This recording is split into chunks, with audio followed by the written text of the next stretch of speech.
আমি 10টা থেকে বুঝতে পারছিলাম যে আমি আজকে ইনশাল্লাহ গ্রেফতার হব, কিন্তু আমাকে তো গ্রেফতার করেছে রাতের 1:45টার সময়। এখন আপনারা সঙ্গত কারণেই প্রশ্ন করতে পারেন যে 3 ঘন্টা সময় পেয়েও আপনি কি কিছু করলেন না? না, আমি করিনি। তারা যখন বাসায় গেল, গিয়ে বেল চাপলো, তখন আমি দরজা খুলে দিলাম। সালাম করে দেখার পরে বললাম যে বিনা দাওয়াতে বিপুল সংখ্যক মেহমান চলে আসছে। আমি বললাম যে এত মেহমান তো ধারণ করার ক্ষমতা এই বাসার নেই, আপনারা কয়েকজন ভিতরে বসেন আর বাকিরা মেহরবানি করে রাস্তায় চলে যান, বিল্ডিং এর ভিতরে থাকবেন না। আলহামদুলিল্লাহ তারা আমার অনুরোধ রক্ষা করেছিল এবং বাসার ভিতরে কয়েকজন এসে সিনিয়র যারা, বাকিরা রাস্তায় চলে গেছিল। আমি তাদেরকে জিজ্ঞেস করলাম যে আমি তো প্রস্তুত, আমার ব্যাগও প্রস্তুত আছে। এখন দুটো হতে পারে, একটা হলো যে এখনই আমি রওনা, আর একটা হলো 10 মিনিট সময় আমাকে দিবেন একটু। বললো আপনি নামাজ পড়বেন? বলে হ্যাঁ, আমি 2 রাকাত নামাজ পড়ব। বললো ঠিক আছে, আপনি শান্তিতে নামাজ পড়েন, আমরা আছি। তো নামাজ পড়ে আসার পরে বললো যে আপনি প্রস্তুত হলেন কিভাবে?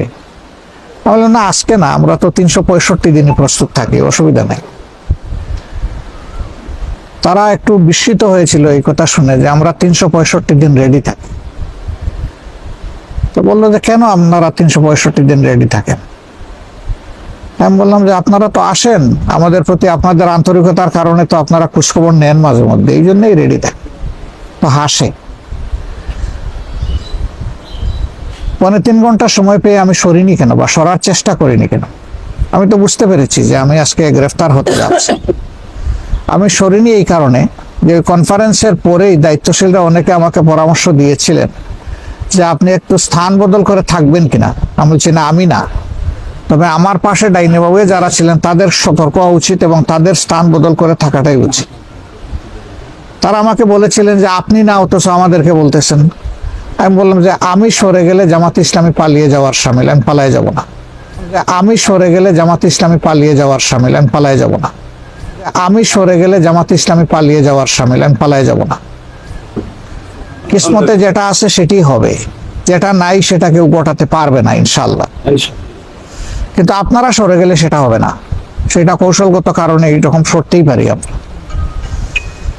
আলহামদুলিল্লাহ আমি যখন মুক্তি পেয়ে আসলাম, তখন গেটে যে দারোয়ান, সে আমাকে নিয়ে যাওয়ার সময় কান্নাকাটি করছিল।